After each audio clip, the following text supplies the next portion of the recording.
Planning is a hot topic in Ithaca at the moment. The City of Ithaca is currently in the process of developing its new comprehensive plan, a process that's taken quite a bit of time. And last week, the Town of Ithaca finalized its comprehensive plan that creates a vision for the town's future. Well, now that that plan has been out for about a week, we thought we'd take this chance to speak with our regular guest, Michael Nocella from the Ithaca Times, to get some more context on what it took to get the town's plan passed, and to talk about when the City of Ithaca hopes to finalize its comprehensive plan. Michael, thanks for taking the time to chat. Always a pleasure, Sam. So, last week we heard from one of the members of the Town Planning Board about the new Ithaca Town Plan. But I'd be interested to get your take on what actually makes the Town of Ithaca's new comprehensive plan unique. If we could distill that focus in maybe one word or phrase, what would that word or phrase be? Sam, I think we're looking at form-based zoning coming to the town in the next few years. So, for those people that don't know what a comprehensive plan is kind of the umbrella under which all planning for a municipality takes place. So what it really does is it recommends and encourages certain types of zoning that will be written for the town in the next couple of years. And based off that zoning is how the next 20 years of planning and development will be based. So this is really kind of here's what we're hoping the next type of zoning throughout the town looks like, and this is why we think it's the best way to go. So I think the key word is form-based zoning, and what the town uses now is conventional zoning, so that's really what to look out for. And thinking about this change to this different kind of zoning, does this mean a different focus on development or the kinds of development the town wants to see in the future? Yeah, so basically the difference between conventional zoning and form-based zoning is with conventional zoning, what you have now is you have certain segments or parcels of land designated for certain uses.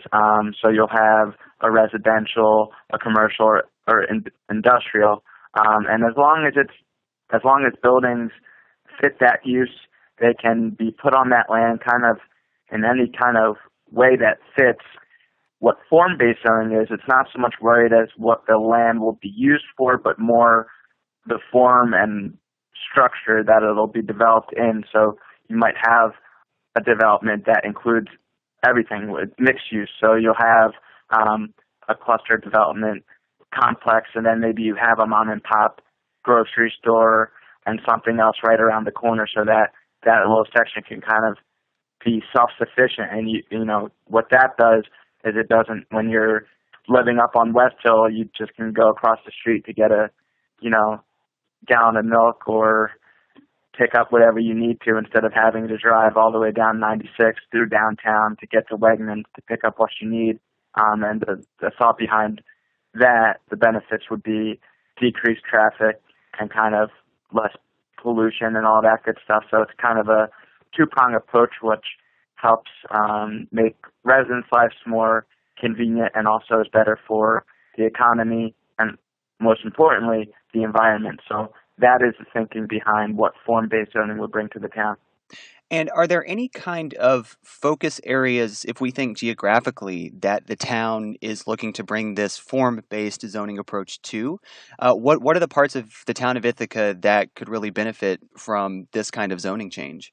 So the hot spots are, there is a parcel of land where Danby Road and East King Road intersect. That has been designated for high-density development. There is a spot up in West Hill is another spot that's looking to be cluster development. You have the Emerson Center, which is owned by both the town and the city, and that's also going to be used for mixed use. And then you have East Hill Plaza, which is currently owned by Cornell, but the town is hoping that Cornell and them can kind of work together to make that mixed use and kind of redevelop that as well. So definitely a few different spots that the town is hoping to densify, and why they want to densify certain spots is to preserve open space in other locations and keep what's already built mainly unchanged. So that's what they're looking at. And I'm just thinking now as we're talking about this idea of form-based zoning that would allow for this kind of mixed-use development. You mentioned the Chainworks district, which is kind of currently going through the approval process. But I'm also thinking about the kind of zoning issues that currently are plaguing College Town, where we do have different kinds of, you've got residential, you've got commercial, and they're all kind of sandwiched up against each other. And that's something that the city of Ithaca is kind of working to fight against or working to improve. So would form-based zoning not just open up the town of Ithaca to the creation of a bunch of new college towns?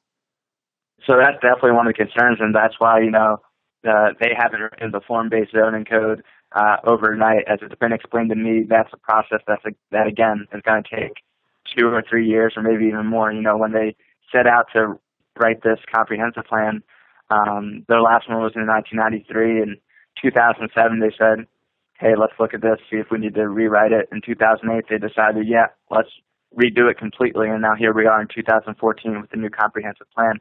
So these things tend to take a while. They like to do a thorough process. So I'm sure they'll be very careful about where form-based zoning can take place in the town, and if indeed form-based zoning is the way to go.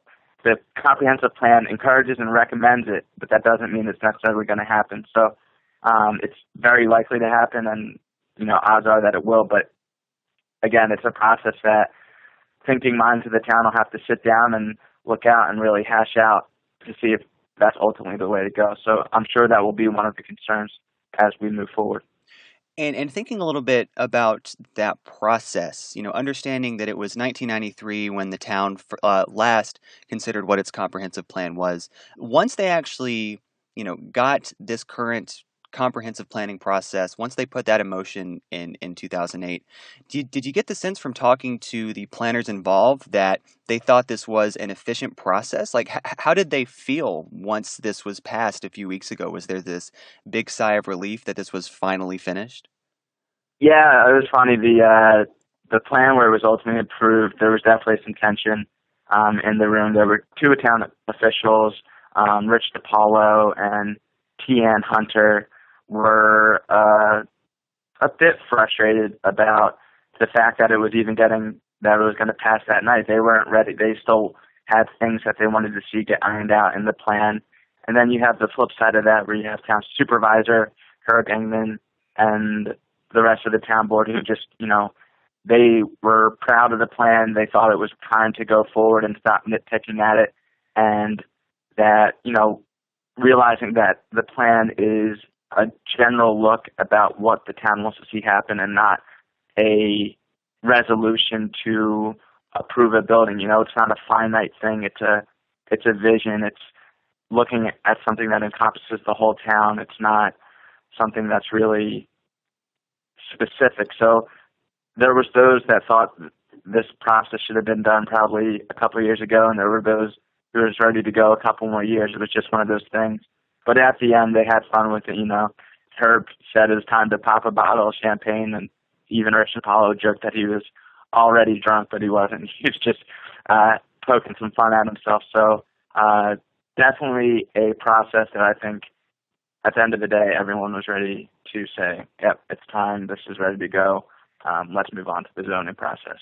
And how about the community's reaction? I know this plan has kind of been finalized for about a week, but have there been any segments of the community that have really spoken out in favor or in opposition to what the town has passed?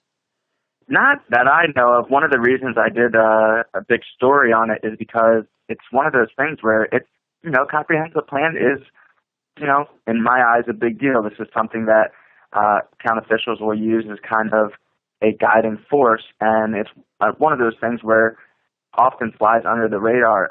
Many residents probably don't even know what the comprehensive plan is, let alone that it just got passed and that the last one before this was 1993, and they only happen every 20 years or so. So it is an important deal, and I would encourage residents who want to educate themselves about how the town and city go about developing their municipalities to give a peek to the comprehensive plan. You can go on the town's website or the city's website and find these documents. And even though they are about 100 pages or more, you can just simply read the introduction or kind of pick and choose what sections of it you want to read. And they're surprisingly interesting, and it gives you kind of a good look at where these governments are coming from, and when they show up at other meetings to argue things or unhappy with things, it'll give them something to reference to.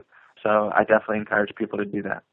And you mentioned that the City of Ithaca is also currently working on their comprehensive plan.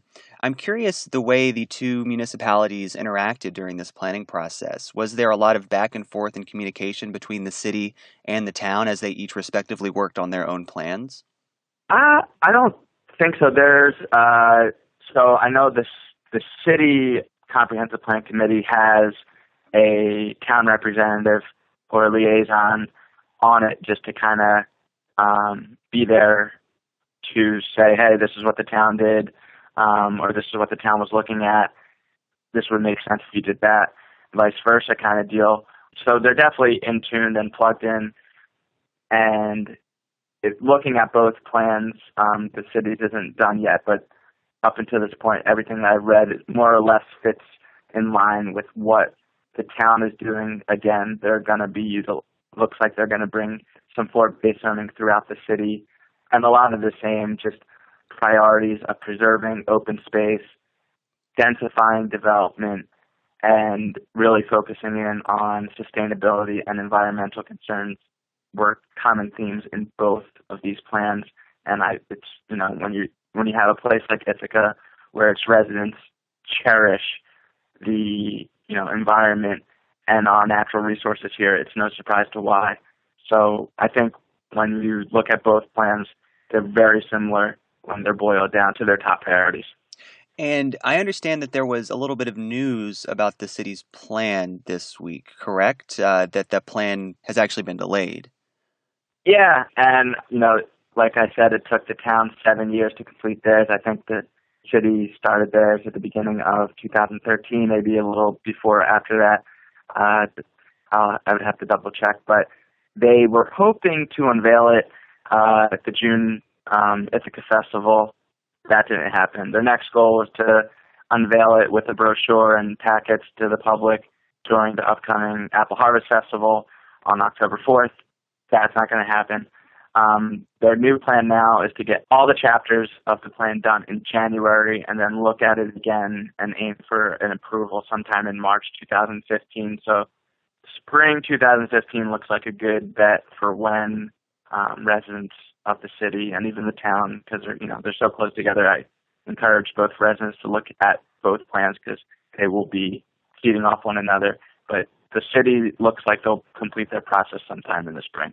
Yeah, and I'm sure that when they do, Michael, that we'll be right back here talking about that plan. Sounds good. Well, I've been speaking with the Ithaca Times Michael Nocella about some of the recent planning developments in both the city and the town of Ithaca. You can find Michael's coverage of these stories in the pages of this week's Ithaca Times. Michael, as always, thanks for taking the time to talk. Until next time, Sam.